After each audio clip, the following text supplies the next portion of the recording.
planejar também uma reserva financeira? Como é que a pessoa vai juntar dinheiro para vir para a Itália?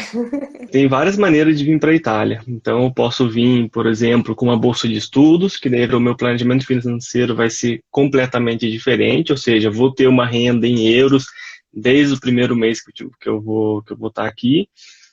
Ou posso vir para a Itália para começar praticamente do zero. Então, venho para cá, aprendo italiano, arrumo um trabalho. Recomendo sempre procurarem trabalho na área específica de vocês, mas a reserva financeira é fundamental.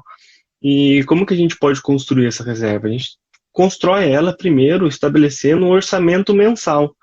Então, eu, como família, eu preciso fazer uma pesquisa de quanto que eu vou gastar por mês na Itália, considerando todas as variáveis. Então, a região, o meu estilo de vida, o número de pessoas que vou levar junto, né? Minha família, se eu venho com esposa, se eu tenho filhos, tal. Então, o que é esse orçamento? Esse orçamento seria a quantidade de gastos por uma determinada quantidade de meses. Então, se eu faço um planejamento de ter uma reserva para me sustentar por 12 meses, eu tenho que saber quanto que eu vou gastar por mês, e a soma desses 12 meses vai ser minha reserva que eu vou ter que fazer no Brasil. Eu sempre acho muito interessante fazer esse orçamento por centro de custos. O que é um centro de custo? Centro de custos, ele é a classificação de cada tipo de despesas.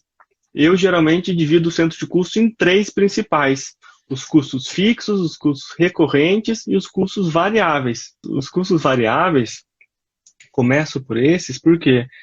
Porque eles são aqueles custos onde tem uma maior capacidade de serem cortados. Por exemplo, gastos com lazer, passeios, ou mesmo os gastos esporádicos. Por exemplo, a gente vai alugar um apartamento aqui na Itália, geralmente, se for por uma imobiliária, você tem que pagar a comissão da imobiliária e também o calção. Então, esses gastos têm que ser, obviamente, considerados no planejamento financeiro, e são gastos que você geralmente faz uma vez só. Então, eu considero eles como custos variáveis. Os custos recorrentes são aqueles gastos que vão aparecer todo mês, porém tem uma grande margem para economia. Por exemplo, bares, restaurantes, que a gente sabe que vai gastar. Porém, se tiver um pouco apertadinho, eu consigo, em vez de ir 3 vezes por semana, eu vou uma vez por semana só. Né? Não são gastos fundamentais para a minha sobrevivência. São gastos importantes, que vão acontecer todo mês, mas não são tão fundamentais assim. Como o supermercado, claro. A gente pode no supermercado gastar bastante ou pouco, né? Depende do nível de despesa que você está disposto a fazer, obviamente. E, por fim, os custos fixos são aqueles que não tem como escapar. Por exemplo, o aluguel, vai ter que pagar um aluguel de qualquer forma, você vai ter que gastar com água, vai ter que gastar com energia, vai ter que gastar com gás, enfim, eu sempre gosto de separar por esses três centros de custo diferentes, porque eles permitem que a gente possa ter um pouquinho mais de margem para a economia.